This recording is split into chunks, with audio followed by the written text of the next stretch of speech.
والسلام على أشرف الأنبياء وسيد المرسلين سيدنا محمد وعلى آله وأصحابه أجمعين. اللهم صل على سيدنا محمد وعلى آل سيدنا محمد كما صليت على إبراهيم وعلى آل إبراهيم في العالمين إنك حميد مجيد. قال الله تبارك وتعالى في كلامه المجيد: أعوذ بالله من الشيطان الرجيم بسم الله الرحمن الرحيم. ومن يطع الرسول فقد أطاع ومن يطع الله والرسول فأولئك مع الذين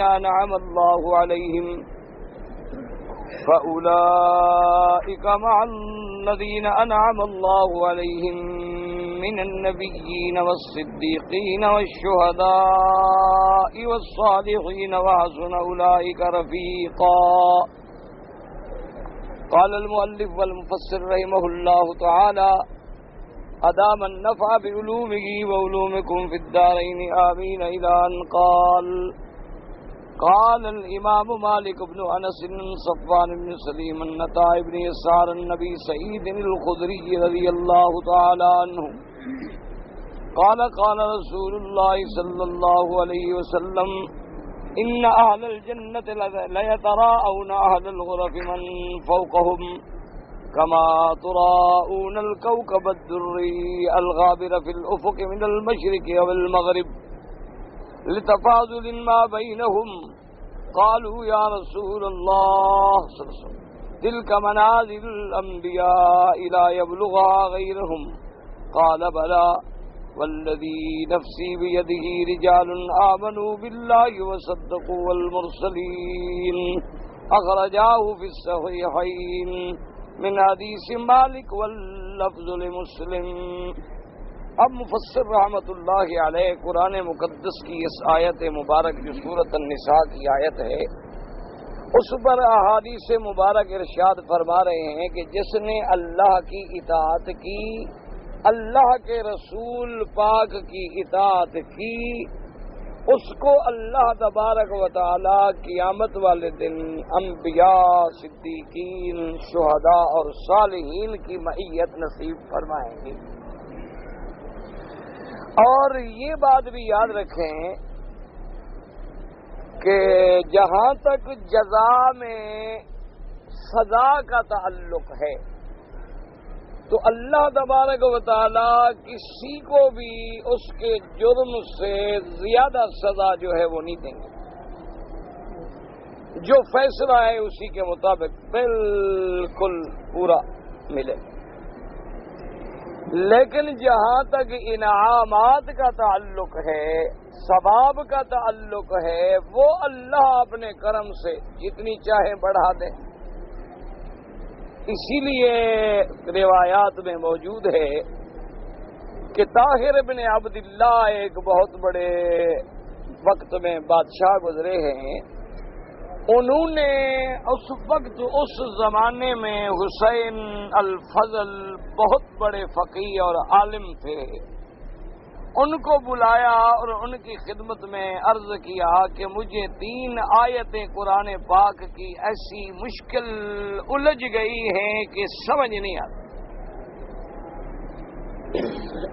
اس دور میں تو بادشاہ ہوں، عمرا ہوں، حکام ہوں، سب لوگوں کا الحمدللہ اللہ کے قرآن سے تعلق تھا.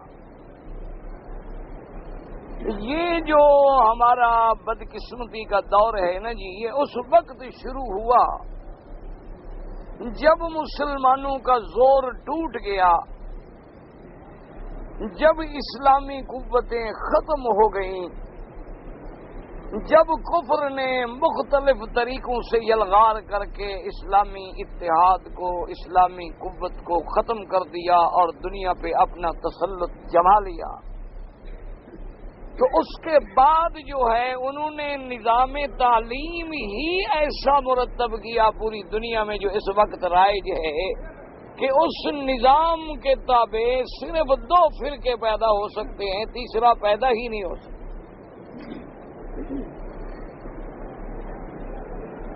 انہوں نے ایک تو رکھے ہیں نا جی، ابھی آپ اپنے ملکوں پہ نظر ڈال لیں کہ ایک طبقہ جو ہے نا جی، مثلاً ابھی دینی تعلیم کو آپ رہنے دیں، صرف دنیاوی تعلیم جو ہے، ایک تو وہ مدارس ہیں نا جی جن میں الف سے لے کر یہ تک انگریزی پڑھائی جاتی ہے،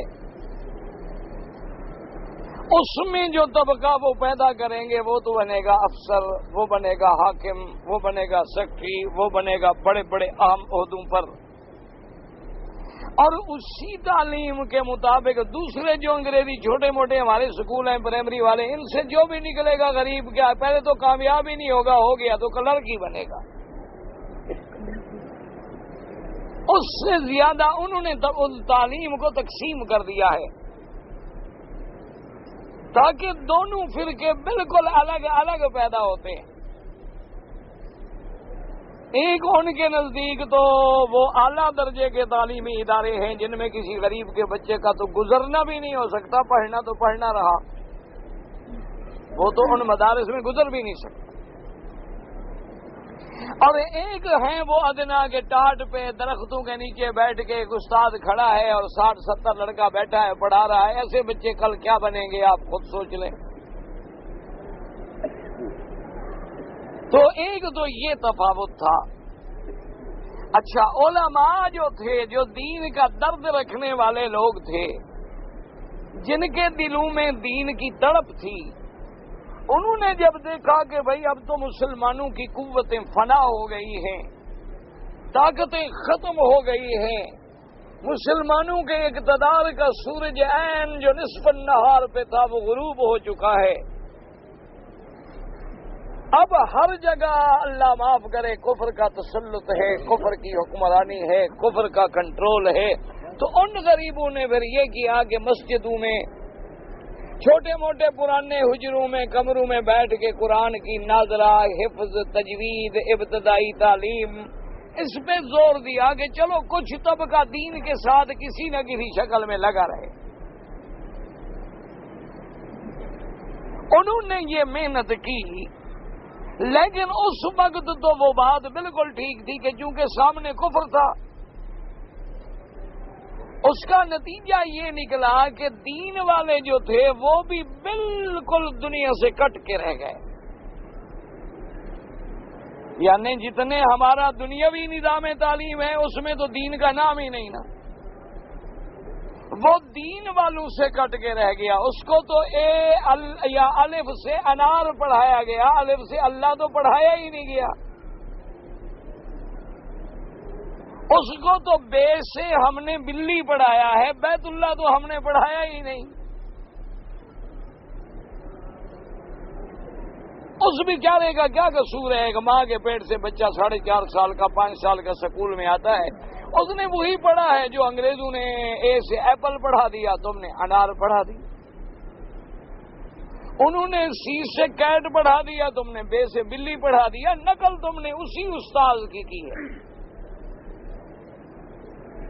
بات وہی کی وہی ہے، صرف لفظ بدلے گئے۔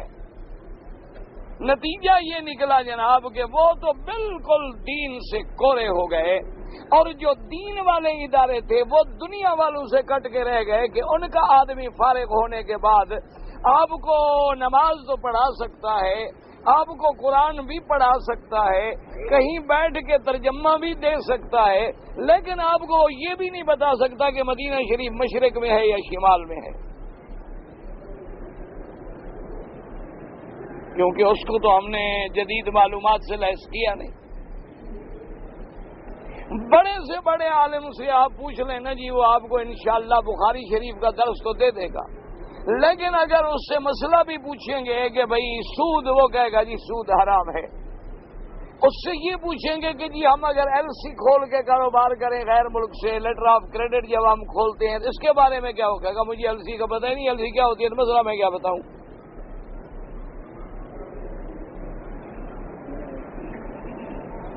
یہ وہ ہے بنیادی خامی جو آج ہمیں پیش آ رہی ہے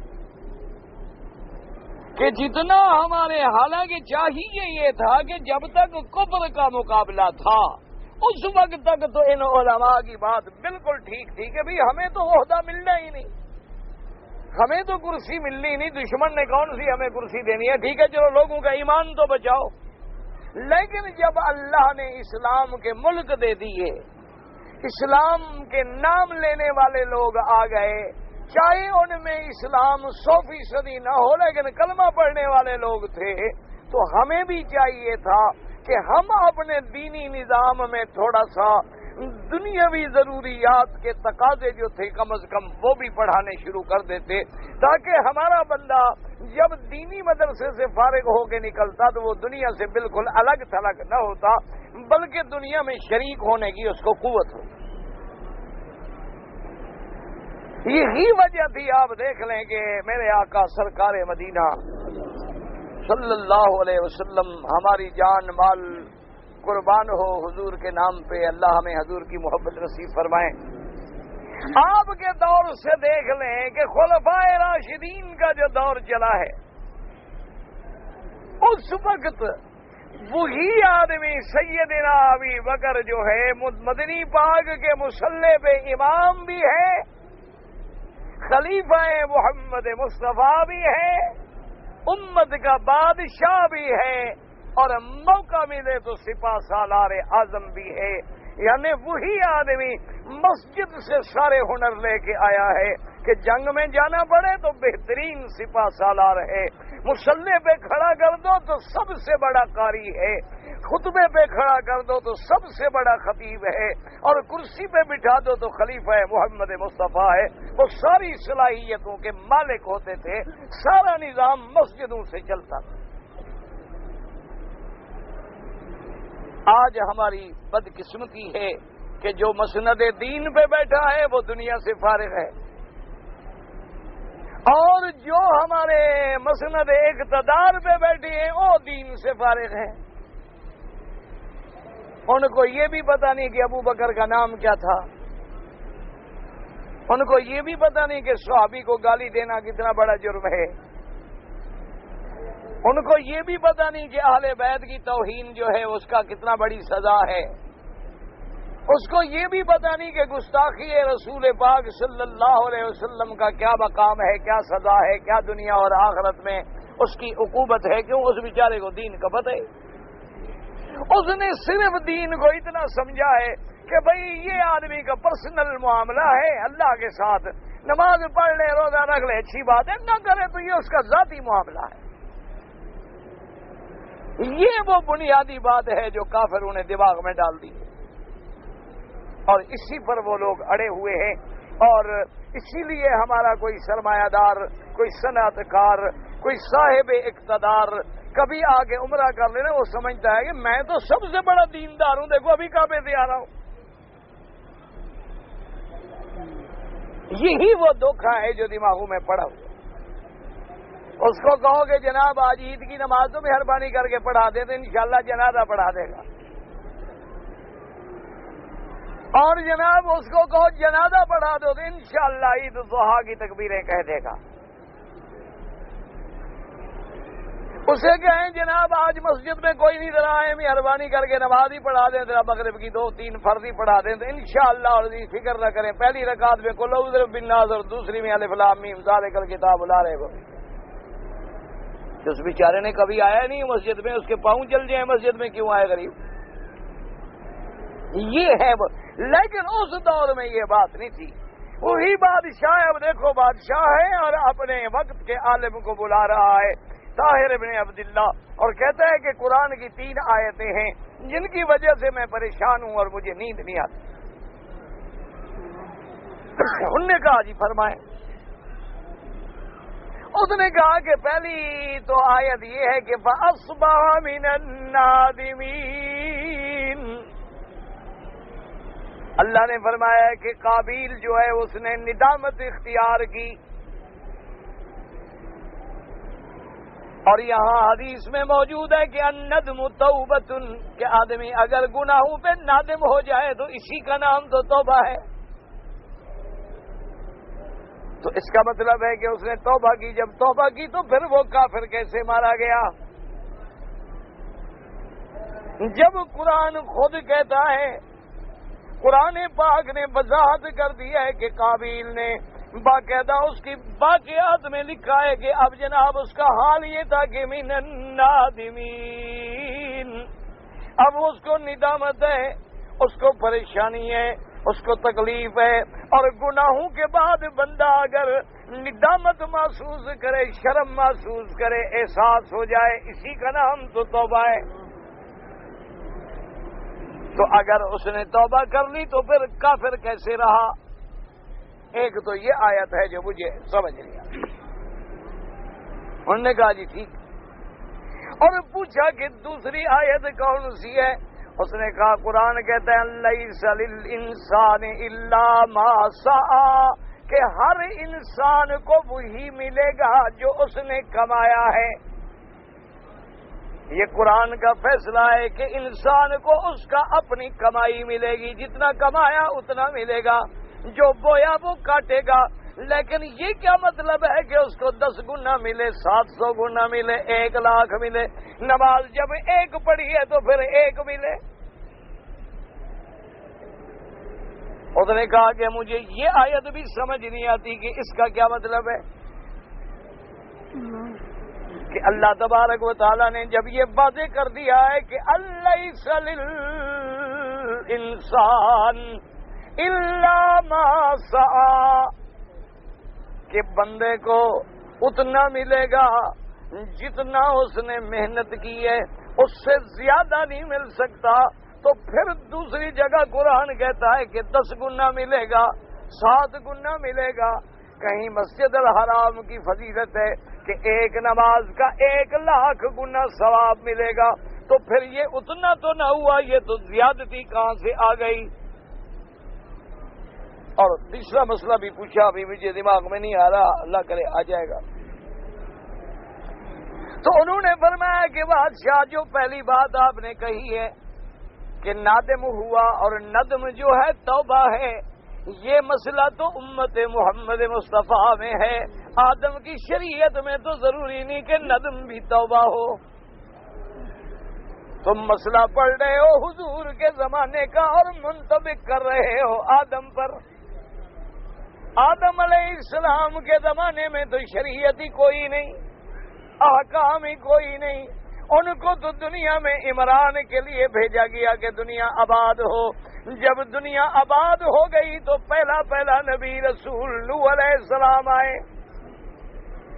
شریعت تو نوح علیہ السلام سے شروع ہوئی ہے، پہلے تو شریعت ہی کوئی نہیں. تو جب شریعت ہی نہیں تھی تو پھر ندم کو توبہ ہم کیسے قرار دے سکتے ہیں؟ اور دوسری بات یہ انہوں نے کہا آپ نے قرآن پہ غور نہیں کیا. قابیل نے اپنے بھائی کے قتل پہ ندامت محسوس نہیں کی.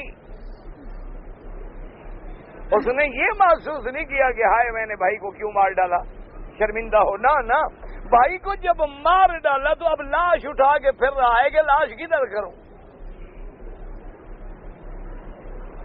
اب لاش کندھے پہ اٹھائے پھر رہا ہے کہ بھی اس کو لاش کو میں کدھر کروں، مار تو دیا میں نے.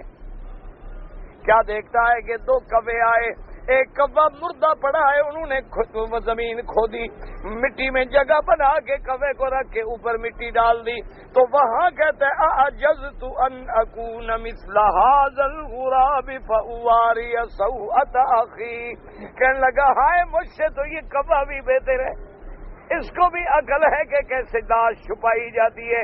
اس کو ندامت تھی لاش اٹھانے پر اور چھپانے کو نہ جاننے پر، قتل پہ ندامت نہیں تھی. تو بادشاہ نے کہا کہ ہاں بھئی یہ بات ٹھیک. انہوں نے کہا باقی آپ فرماتی ہیں کہ لیس للانسان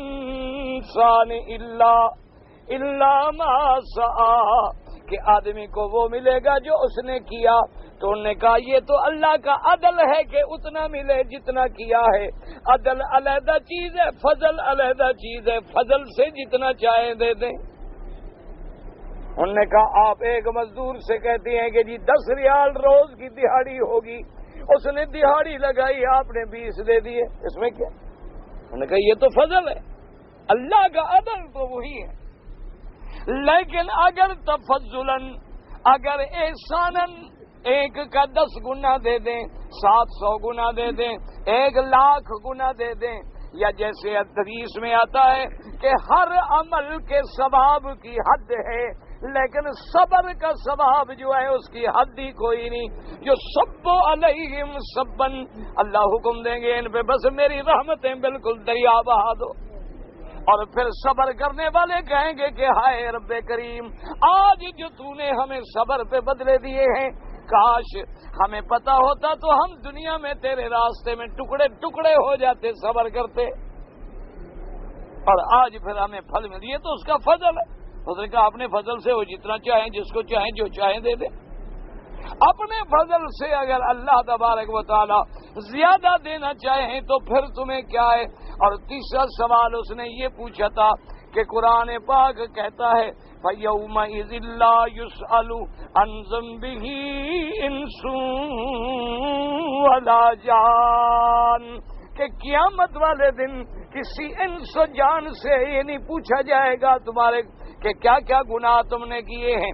اور دوسری جگہ قرآن کہتے ہیں فَوَرَبِّكَ لَنَسْأَلَنَّهُمْ أَجْمَعِينَ، کہ مدنی محمد مصطفیٰ مجھے تیرے رب کی قسم ہے ہم ان سے ایک ایک سے پوچھیں گے. ادھر قرآن کہتا ہے پوچھیں گے، ادھر قرآن کہتا ہے پوچھا نہیں جائے گا. اس نے کہا مجھے یہ آیت سمجھ نہیں آتی. انہوں نے فرمایا کہ بادشاہ سلامت، قیامت کا دن کوئی چھوٹا سا دن نہیں ہوگا، وہاں کوئی ایک وقت نہیں ہوگا، وہاں مواطن ہوں گے. ایک وقت تو ایسا ہوگا جب قبروں سے اٹھائے جائیں گے، اب سب کو میدان حشر میں لایا جائے گا. ایک وقت ایسا ہوگا جب نامہ اعمال ملیں گے. ایک وقت ایسا ہوگا کہ جب ان کو کہا جائے گا کہ اپنا نامہ عمل خود پڑھ لو. ایک وقت ایسا ہوگا جب ذرے ذرے کا حساب ہوگا. اور ایک وقت ایسا ہوگا کہ پوچھنے کی ضرورت بھی نہیں ہوگی. تقسیم ہو جائیں گے، مومن ایک طرف، کافر ایک طرف، اور مومن بھی اپنی صفتوں سے پہچانے جائیں گے. یوم تبیض وجوہ وتسود وجوہ، مومنوں کے چہرے چاند کی طرح روشن ہوں گے، چمکتے ہوں گے. کافروں کے چہرے سیاہ ہوں گے. علیہا غبرہ ترہقہا قطرہ اولئک ھم الکفرۃ الفجرہ، تو ان کے چہرے سیاہ ہوں گے اور آنکھیں جو ہیں وہ ازرق ہو جائیں گی. وَنَحْشُرُ الْمُجْرِمِينَ يَوْمَئِذٍ زُرْقًا، تو وہ اپنی زرقۃ العیون سے، وہ اپنے سواد وجوہ سے خود پہچانے جائیں گے، پوچھنے کی ضرورت نہیں ہوگی. یُعْرَفُ الْمُجْرِمُونَ بِسِیمَاهُمْ، ہر مجرم، ہر کافر اپنی صفتوں سے پہچانا جائے گا. دور سے نظر آئے گا یہ مومن ہے، یہ کافر ہے. اور انہوں نے فرمایا دوسری بات یہ ہے، ایک سوال ہوتا ہے معلوم کرنے کے لیے اور ایک سوال ہوتا ہے تنبیہ کرنے کے لیے. جہاں اللہ نے فرمایا کہ ان سے پوچھا جائے گا اور یہاں ہے کہ نہیں پوچھا جائے گا. کیا مانا؟ اللہ ان سے یہ نہیں پوچھیں گے کہ بتاؤ جناب آپ نے کیا کیا گناہ کیا، بلکہ پوچھیں گے لما فعلتا، کیوں کیا. تو اس سوال میں اور اس سوال میں فرق ہے، اس لیے دونوں آیتوں میں کوئی تعارض نہیں. بادشاہ اٹھے، انہوں نے آپ کے پشینی پہ بوسہ دیا اور کہا فرج اللہ، اللہ تبارک و تعالی، اللہ تجھ پہ اور مشکلات کھول دے، تو نے مجھے مشکلات سے بچا لیا. اس وقت بادشاہوں کو بھی قرآن سے تعلق. اللہ اکبر، اللہ تبارک و تعالی رحمت فرمائے. اسی طرح لکھتے ہیں کہ ایک بادشاہ تھے، انہوں نے اپنے وزیر کو پوچھا، تم بھی کبھی اپنے وزیر سے پوچھ لینا کوئی قرآن شریف کا مسئلہ. ہاں بھائی ہم تو غریب مولوی ہیں نا، ہم تو پوچھ نہیں سکتے کیونکہ ہمیں تو اللہ کا شکر ہے ملتے ہی نہیں شکر. لیکن تمہارا تعلق ہو تو کبھی پوچھ لینا ماشاءاللہ.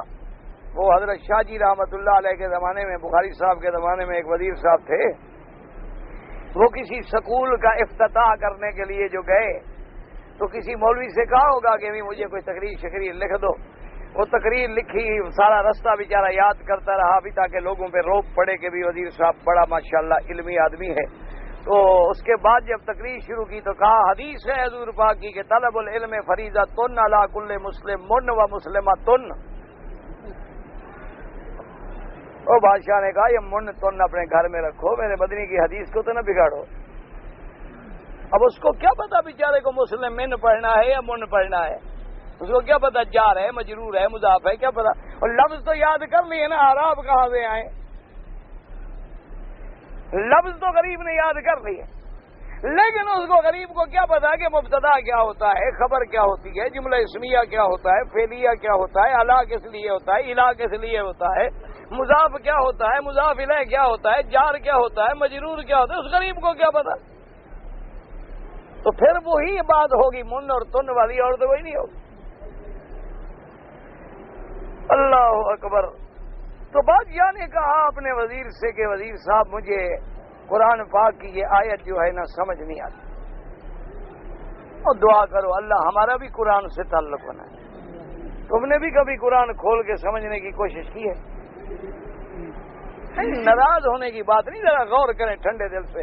کتنے دفعہ آپ نے زندگی میں قرآن کھول کے بیٹھے ہیں کہ غور کروں قرآن کیا کہتا ہے؟ آپ اپنے غور کریں، میں اپنے حال پہ غور کروں۔ ایمانداری کی بات ہے، میں اللہ کے حرم میں، بعد میرے مولوی ناراض ہو جاتے ہیں، مجھ سے کہتے ہیں تم پاگل آدمی ہو نا، ٹھیک ہے، تو سچی بات یہ ہے یہ اگر درس نہ ہو نا، یہ صبح و شام کا پڑھانا نہ ہو تو ہمیں بھی قرآن کھولنا نصیب ہی نہ ہو۔ میں ایمانداری سے آپ کو کہہ رہا ہوں، یہ درس کی برکت ہے، یہ آپ لوگوں کی برکت ہے، یہ سننے والوں کی برکت ہے کہ بھئی ہم نے پڑھانا ہے تو پھر تو دیکھنا پڑے گا نا، بھئی درس دینا ہے تو پھر تو مطالعہ کرنا پڑے گا، تیاری کرنی پڑے گی، کیوں کوئی آدمی پوچھ لے تو کیا کہیں گے۔ یہ اگر درس نہ ہو نا جی، ہمیں بھی نعوذ باللہ قرآن دیکھنا نصیب نہ ہو۔ لیکن اپنی زندگی میں عادت بناؤ، کم از کم اکیلے بیٹھ کے قرآن کا اردو ترجمہ لے لو، اردو کی تفسیر لے لو، کوئی 2 آیتیں پڑھ کے ذرا غور کر لیا اللہ کا قرآن ہمیں کیا کہتا ہے۔ قرآن ایمانداری کی بات ہے، قسمیں کھانے کے لیے نہیں اتارا گیا۔ قرآن اس لیے نہیں اترا کہ جب کوئی مر جائے تو اس کے اوپر پھرواؤ۔ قرآن اس لیے نہیں اترا ہے کہ لکھ کے تمیز بنا کے لوگوں کو گھول گھول کے پلاؤ۔ قرآن اس لیے نہیں اترا کہ جھگڑا ہو جائے تو لوگوں کو کہو جی قرآن پہ ہاتھ رکھو قسم کھاؤ۔ قرآن اس لیے نہیں اترا، قرآن جہاں بانی کے لیے اترا ہے، قرآن پوری دنیا پہ حکمرانی کے لیے اترا ہے، قرآن کلام بادشاہ ہے، جو بادشاہوں کا کلام بھی بادشاہ ہوتا ہے، اللہ کا کلام ہے جو ملک الاملاک ہے، اس کا تقاضا یہ ہے کہ پوری دنیا پہ قرآن کی حکومت ہو، اور جب قرآن کی حکمرانی نہیں ہوگی تو عزت بھی نہیں ہوگی۔ ہم نے قرآن بنا رکھا ہے وظیفے پڑھنے کے لیے، روٹیاں اکٹھی کرنے کے لیے۔ کوئی بڑا آدمی مر گیا تو اس کا ختم پڑھنے کے لیے 4 مولوی اکٹھے ہو گئے، ماشاءاللہ بیٹھ گئے اور جناب ٹکرے مار مار کے بسم اللہ الرحمن الرحیم بسم اللہ الرحمن الرحیم۔ یہ بھی ذرا اپنے مدرسے والوں کو کہا کرو کہ یہ ہل کے پڑھنا یہودیوں کی علامت ہے، یہ بھی ذرا جا کے بچوں کو سمجھانا ہوگا۔ یہ ہمارے ہاں جو ہے نا بسم اللہ الرحمن الرحیم ہلنے کے بجائے حافظ پڑھ ہی نہیں سکتے، ناجائز ہے ہلنا، حرام ہے۔ پتہ نہیں کس نے گندی عادت ڈال دی ہے ہمارے ملک میں، بچے کی جو عادت ہو جاتی ہے وہ غریب جب تک ہلے نا اس کو قرآن آتا ہی نہیں۔ قرآن تو ایسی چیز ہے کہ جب اترتا ہے نا، پتہ ہے میرے مدنی گزر رہے ہیں اور ایک نوجوان ہے اور یہ آیت پڑھا فَإِذَا انشَقَّتِ السَّمَاءُ فَكَانَتْ وَرْدَةً كَالدِّهَانِ، کہ ہائے وہ کیسا دن ہوگا جس میں آسمان پھٹ جائیں گے۔ یہ آیت پڑھی اور کہتے ہیں وَيْهِ یوم تنشق السماء، ہائے میرے لیے پتہ نہیں کیا ہلاکت کا دن ہوگا جس دن قیامت ہوگی۔ یہ کہتے کہتے روتے روتے سانس اکڑنے لگ گئی۔ حضور پاک نے فرمایا اے اللہ کے بندے اب رونے کی بس کر، تیرے رونے کی وجہ سے آسمانوں کے فرشتے رو پڑے ہیں۔ یہ ہے قرآن، ہم نے تو قرآن شریف رکھا ہے بس روٹی کے لیے، ختم شریف۔ اچھا ختم کی بھی اللہ کا فضل ہے، مولوی بڑی بلا شے ہوتی ہے، تقسیم کی ہے، ختم صغیر ختم کبیر، ایک چھوٹا ختم ہے ایک بڑا ختم ہے۔ پیسہ زیادہ ملے تو ختم بڑا ہو جاتا ہے، پیسہ چھوٹا ملے تو ختم بھی چھوٹا ہو جاتا ہے، صغیر ہو جاتا ہے۔ اچھا، کبھی تم نے مولوی کو دال پہ ساگ پہ ختم پڑتے ہوئے دیکھا ہے؟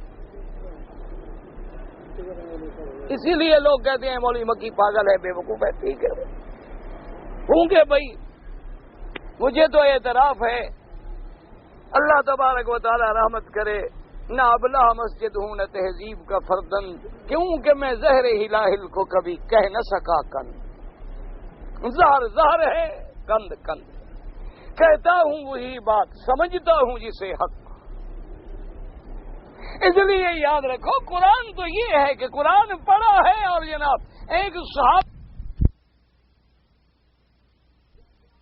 سے پوچھا کہ آقا صلی اللہ علیہ وسلم، میں اگر مسلمان ہو جاؤں کیا اللہ مجھے بھی جنت دیں گے، اور میری یہ آنکھیں بھی وہ دیکھیں گی جو آپ دیکھیں گے جنت میں؟ حضور نے فرمایا ہاں۔ اس نے قرآن پڑھنا شروع کیا، سانس نکل گئی، ختم، اسی وقت جنت کے فیصلے کرا لیے۔ قرآن، اللہ پاک سے دعا کرو اللہ قرآن کا فہم دے۔ اس لیے قرآن بار بار کہتے افلا یتدبرون القرآن ام علی قلوب اقفالها، اللہ فرماتے کیا یہ قرآن میں تدبر نہیں کرتے؟ کیا ان کے دلوں پہ تالے پڑ چکے؟ قرآن ہے، تدبر کرو، غور کرو، اور دیکھو قرآن کیا حکم کرتا ہے، اس کے حکم کے آگے جھک جاؤ، قرآن کو اپنا فیصل مان لو، محمد مدنی کی حدیث کو اپنا امام مان لو۔ دیکھو قدم تم رکھو گے، دریا بھی تیرے غلام ہوں گے، فضائیں بھی تیری غلام ہوں گی، ہوائیں بھی تیری غلام ہوں گی، جنگلوں کے جانور بھی تیرے رکھوالے بن جائیں گے۔ جس دن تو نے قرآن کو چھوڑا، اللہ نے تجھے چھوڑ دیا۔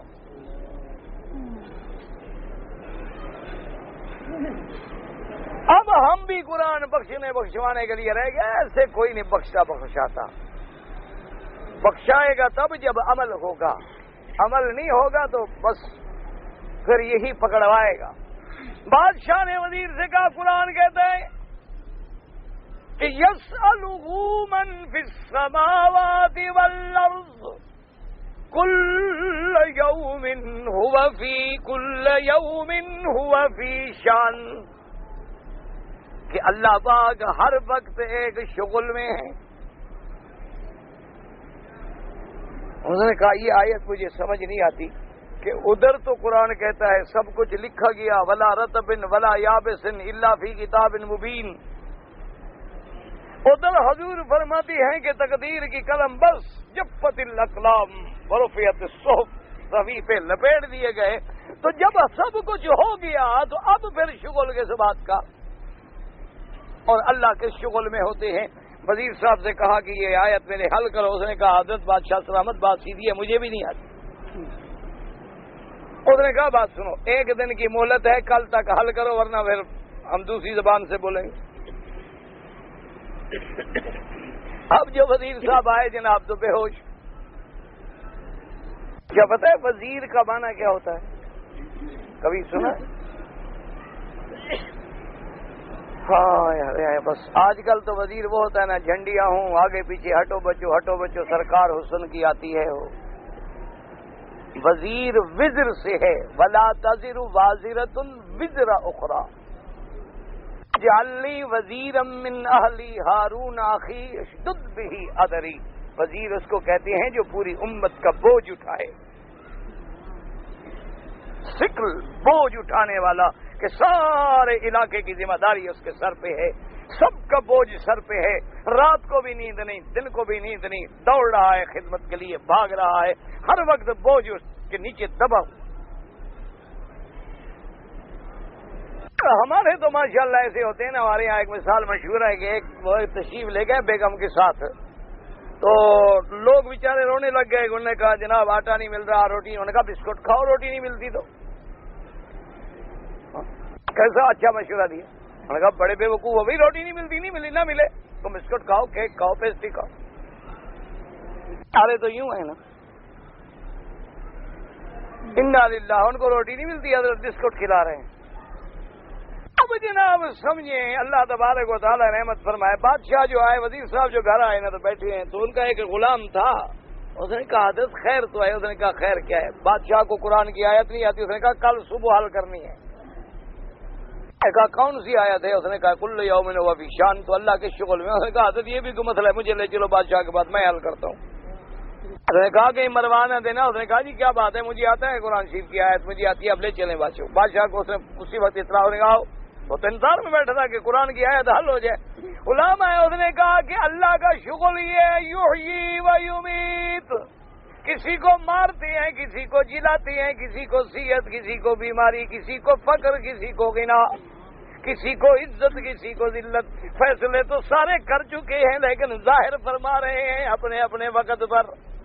بادشاہ خوش ہو گیا، اٹھا. اس نے آ کے بوسہ دیا. اس نے کہا وزیر صاحب اپنے کپڑے اتارو، اس کو پہناؤ. وزیر صاحب نے کپڑے پہنے. اس نے کہا اللہ میاں آپ یہی کر رہے ہیں، میرے جیسے غلام کو وزیر بنا دیا، اس کو غلام بنا دیا. انہوں نے کہا یہ میرے اللہ کی شان ہے، کل یوم ہوا فی شان. تو بادشاہ نے کہا اب تو مجھے اچھی طرح آیت سمجھ آ گئی. تو اس لیے سمجھیں کہ اللہ کا جو عدل ہے، جتنی سزا ہے اس سے کبھی زیادہ نہیں دیں گے. ان اللہ لا یظلم مثقال ذرہ، ذرے کے برابر بھی بندوں پہ ظلم نہیں فرماتے. اگر 100 کوڑا ہے تو 125 نہیں لگے گا 100. لیکن جب انعام دینے پہ آتی ہے تو پھر مرضی جتنا دے دیں. انعام کی کوئی حد نہیں ہوتی. انعام تو انعام ہے، اکرام تو اکرام ہے کہ جتنا میرا اللہ تبارک و تعالی چاہے اپنے بندوں کو عطا فرمائے.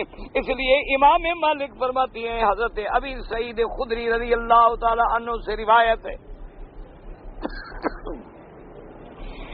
کہ حضور پاک نے فرمایا ان اہل الجنت لیطراؤون اہل الغرف من فوقهم، کہ جو لوگ جنت میں ہوں گے اور جو ان سے اوپر والے غرف کہتے ہیں، جو اوپر کی منزلیں ہوں، جسے آپ کہتے ہیں بالغ خانہ یا دوسری منزل جو بھی کہہ لیں، ان کو جب دیکھیں گے ایسے دیکھیں گے جیسے زمین والے کوكب الدر کو آسمانوں کے افق میں دور چمکتا ہوا دیکھتے ہیں. یعنی جیسے تمہارے اور اس تارے میں فرق ہے، ایسے مومنوں کے درجوں میں فرق ہوگا.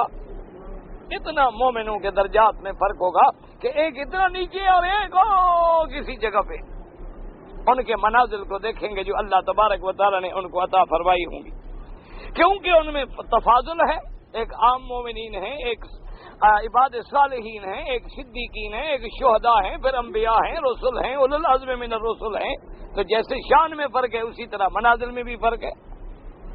انہوں نے کہا کہ یا رسول اللہ تلک منازل الانبیاء لا یبلغ غیرہم. حضور پاک سے صحابہ نے کہا حضور وہ جو انبیاء کی منزلیں ہوں گی، ان کے مدارج ہوں گے، ان کو تو غیر نبی کبھی نہیں پہنچ سکتا. آپ نے فرمایا ہاں یہ بات ٹھیک ہے، لیکن والذی نفسی بیدہ رجال آمنوا وصدقوا المرسلین. آپ نے فرمایا مجھے اس ذات کی قسم ہے جس کے قبضہ قدرت میں میری جان ہے، مگر وہ لوگ جو صحیح معنوں میں ایمان لائے اور جنہوں نے رسولوں کی تصدیق کی، اللہ ان کو بھی ایسے مرتبے دیں گے کہ نبیوں سے ملائیں گے. یعنی ان کی منازل میں تو کوئی نہیں پہنچ سکتا، لیکن اطاعت کرنے والے، سچی تصدیق کرنے والے، صحیح ایمان لانے والے، اللہ رسول کے حکم پہ چلنے والے، ان کو بھی اللہ معیت کا شرف جو ہے وہ عطا فرمائیں. اس کے بعد جناب فرماتے ہیں اخرجاہ الصحیحین من حدیث مالک واللفظ لمسلم ورواہ الامام احمد حدثنا فدار قال اخبرني فلان هلال يعني ابن علي ان النبي هريره رضي الله تعالى عنه ان رسول الله صلى الله عليه وسلم قال ان اهل الجنه يتراءون في الجنه كما تراءون او ترون الكوكب الدري الغابر في الافق الطالع. غابر کہتے ہیں دور چھپا ہوا. في تفاضل الدرجات قالوا يا رسول الله اولئك النبيون قال بلى والذي نفسي بيده رجال آمنوا بالله وصدقوا المرسلين. قال الحافظ ضياء المقدسي هذا الحديث على شرط البخاري رحمه الله تعالى والله أعلم. وقال الحافظ ابو القاسم الطبراني في موجمه الكبير حدثنا علي بن عبد العزيز قال حدثنا محمد بن عمار الموصلي قال حدثنا علي بن عفيف بن سالم بن أيوب عن عثمان بن عمر رضي الله تعالى عنهما قال أتى رجل من الحبشة إلى رسول الله صلى الله عليه وسلم يسأله فقال له رسول الله صلى واستفهم فقال یا رسول اللہ صلی اللہ علیہ وسلم فضلتم علینا بالصور والالوان والنبوہ ثم قال فرأيت ان آمنت بما آمنت به وعملت بما عملت به انی لکائن معك في الجنة قال رسول الله نعم والذي نفسي بيده انه ليضيء بهذا الاسود في الجنة من مسيرة 1000 عام ثم قال يا رسول الله صلى الله عليه وسلم قال لا اله الا الله كان له بها عهد عند الله ومن قال سبحان الله وبحمده كتب له بها 100,000 حسنة و24,000 حسنة فقال رجل كيف نهلك بعد هذا يا رسول الله فقال رسول من الرجل يأتي يوم القيامة له ذراج من أسكره فتقوم النعمة من نعم الله فتقاد فذلك كله إلا أن يتغمده الله برحمته ونزلت هذه الآية. اب جناب اس حدیث پاک میں آتا ہے حضرت ابن عمر رضی اللہ تعالی عنہما روایت فرماتی ہیں رجل من الحبشۃ، ایک آدمی حبشے کے علاقے سے ایک سیاہ فام کالے رنگ والا حضور کی خدمت میں حاضر ہوا. اس نے کہا حضور میں آپ سے کچھ سوال کرنا چاہتا ہوں، اجازت ہے؟ آپ نے فرمایا پوچھو، سمجھو کیا پوچھنا چاہتے ہو؟ اس نے کہا حضور ایک تو اللہ نے آپ لوگوں کو ہم پر صور میں بھی الوان میں بھی فضیلت دی ہے کہ گورا بنایا ماشاءاللہ، رنگ بھی اعلیٰ، عمل بھی اعلیٰ، نبوت بھی ملی. مولا حضرت تو ہم لوگ تو ویسے بھی سیاہ رنگ ہیں، تو اللہ نے آپ لوگوں کو رنگ میں بھی افضل بنایا، شان میں بھی افضل بنایا، عمل میں بھی افضل بنایا. ہم لوگ جو ہے مقابلہ نہیں کر سکتے. لیکن مجھے ایک بات بتلائیں، افرأیت ان آمنت بما آمنت، میرا مدنی پاک صلی اللہ علیہ وسلم اگر میں ایمان لاؤں ان چیزوں پہ جن پہ آپ ایمان لائے ہیں اور میں وہ عمل کروں جو آپ کرتے ہیں، تو اس کے بعد مجھے بتلائیں کیا اللہ مجھے بھی جنت میں آپ کے ساتھ رکھیں گے، مجھے بھی جنت میں بھیجیں گے؟ حضور پاک صلی اللہ علیہ وسلم نے فرمایا کہ نعم بالکل بھیجیں گے، تمہیں بھی میرے ساتھ جنت میں بھیجیں گے. بلکہ آگے بات سنو، والذی نفسی بیدہ، مجھے اس ذات پاک کی قسم ہے جس کے قبضے میں میری زندگی ہے کہ تم جنت میں بھی جاؤ گے، اور جو سیاہ شکل والے میرے مومن ہیں اللہ ان کو ایسا روشن چہرہ دیں گے کہ 1000 میل کے 1000 سال کے سفر سے بھی روشنی نظر آئے گی. اللہ ان کو روشن کر دیں گے، تم ادھر کالے تھوڑے رہو گے. اللہ پھر تمہیں نور ایمان دیں گے. اللہ تبارک و تعالی نورہم یسعی بین ایدیہم، مومنوں کے آگے بھی نور ہوگا، پیچھے بھی نور ہوگا، دائیں بھی نور ہوگا، بائیں بھی نور ہوگا، ان کے چہروں پہ بھی نور ہوگا. اور بعض روایات میں آتا ہے کہ اللہ نے قرآن میں جو فرمایا کہ متکئین علی فرش بطائنھا من استبرق، کہ وہ اپنے فرش اپنے بستروں پہ ٹیک لگا کے جنت میں بیٹھے ہوں گے. بطائنھا جیسے لحاف کا ایک اندر کا حصہ ہوتا ہے ایک اوپر کا، تو اوپر والا کپڑا قیمتی ہوتا ہے، اندر والا سادہ ہوتا ہے کہ اس کو تو دکھانے کی ضرورت نہیں پڑتی. اللہ نے فرمایا ان کے اندر والا جو ہے وہ بھی استبرق ہوگا. تو جب اندر استبرق ہوگا تو اوپر کیا ہوگا؟ بعض روایات میں ہے کہ اوپر نور کی چادر ہوگی. اللہ اکبر. دعا کرو اللہ ہمیں بھی نور ایمان نصیب کر دے، اللہ ہمارے عقیدے ٹھیک کر دے، اللہ ہمارے عمل ٹھیک کر دے، اللہ پاک رحمتوں کے فیصلے فرما دے. تو حضور نے فرمایا کہ جنت میں بھی جاؤ گے اور یہ جمال بھی ملے گا. اور اس کے بعد ثم قال رسول اللہ، اس کے بعد حضور نے فرمایا کہ جو بندہ یہ کلمہ پڑھتا ہے لا الہ الا اللہ محمد الرسول اللہ، جس نے سچے دل سے کلمہ پڑھا جم گیا، پھر کلمے کو توڑا نہیں. یعنی کہ کلمہ بھی پڑھے قبروں پہ سجدے بھی کرے، وہ تو پھر کافر ہو گیا، اس نے تو کلمے کو توڑ دی. جیسے روزہ رکھو اور پانی پی لو، روزہ رکھو کھانا کھا لو تو روزہ تو ٹوٹ گیا. اسی طرح یاد رکھو توحید بھی ٹوٹ جاتی ہے. جب شرک والے کام کرو گے تو توحید ختم. اس لیے جب اس پہ جمے رہو، فرمایا پھر اللہ کے ہاں اس کا بھی ایک عہد ہو گیا کہ وہ جنت میں جائے گا. کلمہ جو پڑھا ہے اس نے. اور حضور نے فرمایا جو آدمی پڑھتے سبحان اللہ و بحمدہ، جب یہ پڑھتا ہے تو اس کے لیے 1,24,000 حسنہ لکھ دی جاتی ہیں. کتنا آسان ہے. سبحان اللہ پڑھ لو. سبحان اللہ وبحمدہ سبحان اللہ العظیم. کیونکہ بخاری شریف اسی حدیث پہ ختم ہوئی کہ کلمتان خفیفتان علی اللسان، کہ دو کلمات ہیں آسان ہیں زبان پر، ثقیلتان فی المیزان، لیکن میزان قیامت میں بڑے بھاری. ایک دفعہ کہو اور 1,24,000 جو نیکی ملے.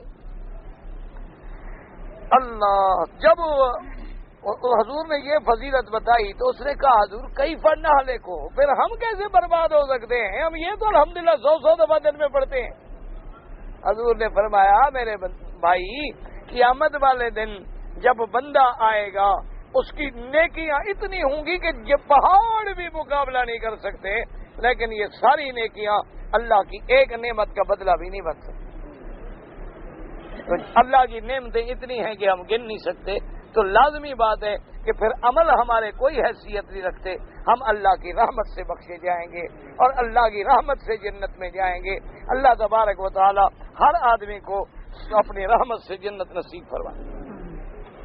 هل أتى على الإنسان حين من الدهر لم يكن شيئا مذكورا إلى قوله نعيما وملكا كبيرا. فقال الحبشي إن عيني لتريان ما ترى عيناك بالجنة فقال سلم نعم فاستبقى فاضل نفسه. اور حبشی نے کہا کہ حضور اچھا میں نے کلمہ الحمدللہ پڑھ لیا تو میری آنکھیں بھی جنت میں وہ نعمتیں دیکھیں گی جو آپ دیکھیں گے؟ میں بالکل تم بھی دیکھو گے. بس رونے لگا اور سانس نکل گئی. یہ ہے ایمان. ہم تو دن میں ماشاءاللہ 200 دفعہ کلمہ پڑھتے ہیں پھر بھی شام کو سیدھا قبر پہ کرتے ہیں. ہمارا ایمان بھی کوئی عجیب امرت دھارا ہے. امرت دھارا ایک دوا ہوتی ہے نا، بھی سر میں درد ہو یہاں لگا دو، پیٹ میں درد ہو ایک قطرہ پی لو، زکام ہو جائے تو یوں لگا لو، زخم ہو جائے تو یوں لگا. ہمارا ایمان بھی امرت دھارا ہے، نہ قبر پہ سجدے سے بھاگتا ہے. چادروں کی پھول چڑھائیں ماشاءاللہ جی قبر پہ چڑھا لیتے ہیں. اچھا کوئی ہندو گاندھی کی ہو وہاں بھی چڑھا لیں. پتہ نہیں اس کو کیا سمجھ کے چڑھاتے ہیں، مجھے آج تک سمجھ. پورا پروٹوکول ہے تو مانا ہے کہ دین نہ ہوا پروٹوکول ہوا. انا للہ و انا الیہ راجعون. اولیاء اللہ کی قبر پہ بھی روزہ ہے. کوئی بڑا آدمی مر جائے تو اس کی قبر پہ بھی روزہ ہے. تو پھر کیا مانا ہے مجھے سمجھاؤ. آخر یہ روزے، یہ ممبر، یہ سنگ مرمر، یہ بڑے بڑے گنبد پھر یہ کس بات کی علامت ہوئے؟ کوئی بڑا آدمی مر جائے چاہے زندگی شراب میں گزرے، کباب میں گزرے، پتہ نہیں نماز کبھی پڑھی ہو نہ پڑھی ہو، بس پیسے والا تھا، بڑا تھا، نامور تھا، کوئی قداور آدمی تھا، بس ٹھیک ہے اس کا بھی روزہ بنا.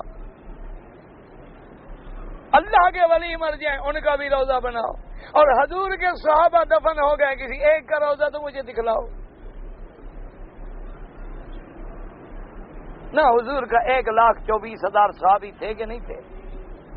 یار ان کے ساتھ تم نے اتنی بے وفائی کی، کسی ایک کا بھی روزہ نہیں بنایا. نہ وہ تمہارے پیروں سے بھی شان میں کم تھے. انا للہ و انا الیہ راجعون. اور یاد رکھو ساری کائنات کے ولی اکٹھے کرو، صحابی کے ایک قدم کے برابر بھی نہیں بن سکتے. لیکن ان کو تو تم نے کہیں نہیں ڈھونڈا. ان کے تو الٹا ایمان پہ بھی تمہیں شک ہے. ان پر تو تم باتیں کرتے ہو. کیا دین ہے ہمارا، کیا ایمان ہے؟ مجھے تو بھائی آج تک سمجھ نہیں آتا کہ یہ ہمارا دین ایمان کو عجیب دین ایمان ہے. آدھا بٹیر ہے، آدھا تیتر ہے. ماشاءاللہ عمرے پہ بھی آ رہے ہیں، لبیک بھی پڑھ رہے ہیں، اسمگلنگ بھی کر رہے ہیں، نشہ بھی بیچ رہے ہیں، کعبے کے طواف بھی ہو رہے ہیں. ماشاءاللہ کام سارے چل رہے ہیں. حرم شریف میں کھڑے ہیں، سبحان اللہ مولا تیرا شان ہے، کعبہ دکھلایا. باہر نکلے سگریٹ منہ میں، مولا سبحان اللہ روزہ دکھلایا. یہ مسلمان ہے؟ کیا خیال ہے آپ؟ حضور کے روزے کا شرم نہیں، کعبے کا شرم نہیں، یہ مسلمان ہے؟ نہ باپ کی طرف یوں رخ کر کے سگریٹ منہ میں پھونکو، یہ حیا ہے، ادب ہے. اور اگر محمد کے مدینے میں ایسا کرو. امام مالک سمجھتے ہو کتنا بڑا امام ہے؟ امام دار الحجرہ ہے، مدینے کا امام ہے. اللہ اس کی قبر پہ کروڑوں رحمتیں فرمائیں. وہ پاؤں میں جوتا نہیں پہنتے تھے، وہ مدینے کے حرم کی حد میں گھوڑے پہ سوار نہیں ہوتے تھے. وہ کہتے تھے مجھے ڈر لگتا ہے یہاں مدنی کے قدم آئے ہوں تو میں کیسے چلوں. عشق تو یہ ہوتے ہیں. ہمارا عجیب عشق ہے نا، سگریٹ میں کمی ہے. حضور فرماتے ہیں بسل کھاؤ تو میرے حرم میں نہ ہو. یہ دادا سگریٹ پھینکے الصلاۃ والسلام علیکہ ہے. کیسا عاشق ہے. دعا کرو اللہ بخش دے، کہیں اسی بے ادبی میں نہ پکڑے جاؤ قیامت میں. تم سمجھتے ہو ہم عشق ہے، یہ عشق وشق نہیں ہے، یہ نقل ہے، تماشا ہے. وہ ادھر کھڑا ہے السلام علیکم، یہ ادھر کھڑا ہے کوئی بات نہیں. پتہ یہ تو کوئی نہیں کیا پڑھ رہے. کیا بعض لوگوں نے تو ہم مدینے میں یہ کر لیا ہے ماشاءاللہ، جہاں نماز پڑھے نا جی وہیں اٹھ کے کھڑے ہو جاتے ہیں. کیا ہے جی بھائی، وہ وہاں جاتے ہوئے پاؤں جلتے ہیں تمہارے. بھائی وہاں جانا پڑے تو وقت لگے گا نا، 10 منٹ ضائع ہو جائے. کھڑے کھڑے بھگتا ہو، نکلو سلام ہو گیا. اور کیا. انا للہ و انا الیہ راجعون. ایک دفعہ پڑھو، ادب سے پڑھو، یاد رکھ لو. ایک دفعہ 10 دن میں جا کے صلاۃ و سلام پڑھو، لیکن ادب سے پڑھو. ایسے سمجھو کہ گویا حضور کی زندگی میں اگر میں سامنے ہوتا تو کیا ہوتا. مدینے کے حرم میں چلو تو تیرے پاؤں کی بھی آواز نہ آئے، کیونکہ وہ مقام ہے کہ جس سے آواز بھی اونچی ہو جائے تو اللہ سارے عمل برباد کر دے. عشق کا معنی یہ ہے تیرے منہ سے، تیرے بدن سے گندی ہوا نہ آئے. میرے مدنی کو خوشبو پسند ہے، بدبو نہیں. اور جتنی ہو سکے ادب سے بیٹھ کے درود پڑھو، اللہ کا قرآن پڑھو، اللہ تبارک و تعالیٰ کی پھر رحمتوں کے مزے لوٹو. پھر دیکھو کہ مدینے کا فیض کیا ہے. ہم نے تو ایک روٹین بنا رکھی ہے، بس ایک پکنک ہے، مکہ دیکھ لیا، اچھا چلو جی کل مدینہ، ایک جمعہ ادھر پڑھیں گے، ایک جمعہ ادھر پڑھیں گے. الحمدللہ نہ جمعہ پڑھنا ادھر آتا ہے نہ ادھر آتا. اللہ کا شکر ہے، اللہ اکبر. ادھر دیکھ رہے ہیں یہ کیا کر رہے ہیں. اللہ اللہ، یہ جمعہ ہے. انا للہ و انا الیہ راجعون. تمہاری مرضی ہے بھائی. یہ نہیں کہو گے انشاءاللہ قیامت میں کہ مولوی مکی نے مسئلہ نہیں بتلایا. باقی بھگت خود لینا. میرے ذمے صرف یہ تھا کہ پہنچا دوں. منوانا میرے ذمے نہیں. مانو تمہاری مرضی، نہ مانو تمہاری مرضی. تم جانو، تمہارا کام جانے. ہم کہتے کہتے مر جائیں گے. ہمیں یقین ہے اللہ اسی میں ہمیں بخش دے. ہمیں اس کی رحمت پہ یقین ہے. ہم نے اس کا دین پہنچا دیا ہے. مکے میں رہو، ادب سیکھو. مدینے میں جاؤ، ادب سیکھو. نمازیں سیکھو، نماز پڑھنا سیکھو. نہیں آتی شرم نہ کرو. کوئی کتاب لے لو، کسی بندے کے پاس بیٹھ کے اپنی نماز صحیح کرا لو، تاکہ اللہ کے حرم میں ایک نماز تو تمہیں صحیح پڑھنا نصیب ہو جائے. جو نماز میں سورت پڑھتے ہو کسی قاری کے پاس بیٹھ کے صحیح کرا لو، تاکہ قل هو اللہ احد جو پڑھتے ہو صحیح تو پڑھو. کوئی شرم نہ کرو. دین میں شرم نہیں ہوتی. علم جو ہے وہ مہد سے لے کر لحد پہ ہوتا ہے. علم جو ہے یعنی ماں کی گود سے لے کر قبر تک ہوتا ہے. علم سیکھنے میں شرم نہ کرو. خدا کے لیے میں تیری بہتری کے لیے کہتا ہوں، ورنہ مجھے کیا ہے. میرے ذمہ تو صرف کہنا ہے. اب جناب فرماتے فلا قضائی رسول اللہ سمیدری بھی ابرتی بھی دی یہ غرابتوں نے کہا تو سند ضعیفن. اب شان دیکھے کہ وہ حبشی جب فوت ہو گئے، فرماتی ہیں کہ میں نے دیکھا کہ حضور اس کی قبر بھی خود بنا رہے ہیں، اپنے ہاتھوں سے بھی قبر میں لٹا رہے ہیں. دعا کر اللہ ہمیں بھی کوئی شرف نصیب کر. ذالک الفضل من اللہ ای من عند اللہ برحمتہ وهو الذي علم ذلك بأعمالهم وكفى بالله عليما هو عليم بيسر الهداية والتوفيق. سب اللہ کا فضل ہے. یا اللہ ہم سب پہ فضل فرما، ہر کلمے پڑھنے والے پہ رحم فرما. یا اللہ سب مسلمانوں کے عقیدے صحیح فرما، شرک و بدعت سے نجات عطا فرما. یا اللہ سب کا خاتمہ خیر پہ فرما. میں نے طواف اور صفا مروہ کیا ہے، پتہ نہیں عمرہ کی ہے. کینچی کے ساتھ 4 جگہ سے تھوڑے تھوڑے بال کاٹے. جب مجھے کسی نے بتایا تو دوسرے دن میں نے بال کٹوائے، وہ تو دم پڑ گئی، دوسرے دن کٹایا تو کیا ہو گیا؟ طلاق کی صورت میں شوہر جو ہے مہر واپس لے سکتا ہے اگر عورت خلو کرے، یعنی عورت مطالبہ کرے خاوند سے کہ مجھے چھوڑ دو، تو پھر اس کو طلاق واپس لینے کا حق ہے، لیکن اگر مرد خود طلاق دے تو لینے کا حق نہیں۔ طلاق اور خلو میں فرق یہ ہوتا ہے کہ طلاق تو مرد خود دیتا ہے نا، عورت نہیں مانگتی۔ خلو میں یہ ہوتا ہے کہ عورت جا کے دعویٰ کرتی ہے کہ میری اس سے جان چھڑاؤ۔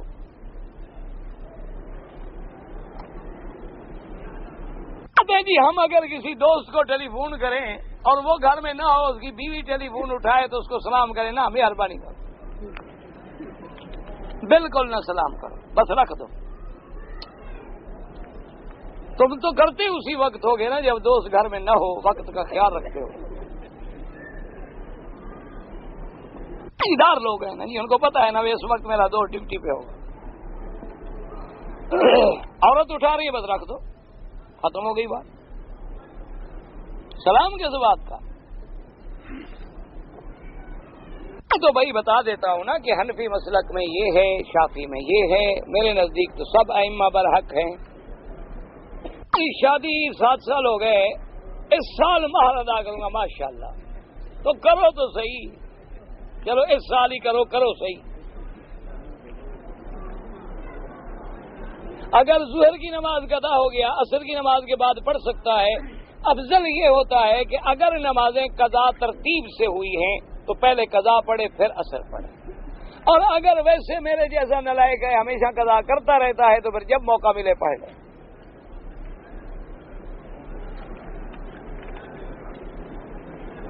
میرے والد سے فوت ہو گئے، اللہ مغفرت فرمائے، دعا کریں جتنے فوت ہو گئے اللہ ان کی قبروں کو باغ جنت بنائے۔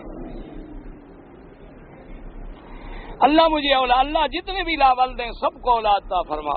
ویسے یاد رکھو روزانہ 1000 دفعہ استغفر اللہ پڑھا کرو، انشاءاللہ اولاد ہو۔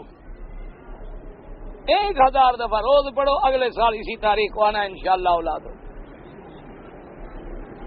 یہ اللہ کے قرآن کا فیصلہ ہے، یہ نہ کہ مولوی مکی پیر بن گیا، میں کوئی پیر شیر نہیں۔ فَقُلْتُ اسْتَغْفِرُوا رَبَّكُمْ إِنَّهُ كَانَ غَفَّارًا يُرْسِلِ السَّمَاءَ عَلَيْكُمْ مِدْرَارًا وَيُمْدِدْكُمْ بِأَمْوَالٍ وَبَنِينَ۔ اللہ کہتا ہے جو مجھ سے مغفرت مانگتے ہیں پھر ان کے میں بچے بھی بڑھا دیتا ہوں، مال بھی بڑھا دیتا ہوں۔ یہ قرآن کا مسئلہ ہے، کہیں مجھے پیر شیر نہ بنا لینا۔ ہاں اللہ رحمت کرے، پہلے پیر بہت ہیں، ان سے تنگ ہیں، ایک اور بن گیا تو کیا ہوگا؟ جنت اللہ دیتا ہے، نبی دیتے ہیں۔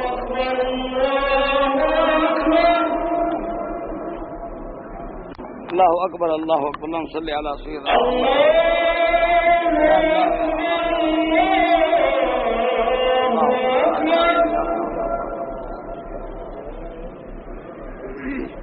اصلحنا واصلحنا۔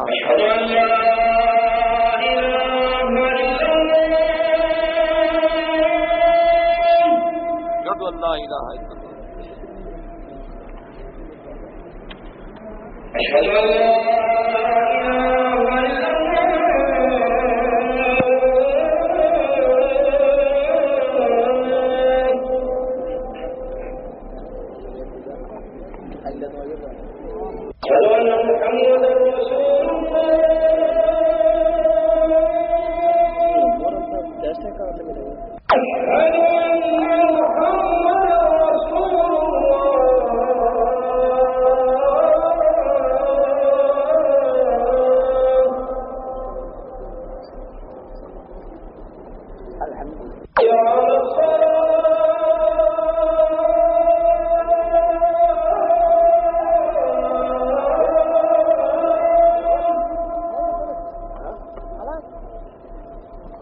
Pleasure.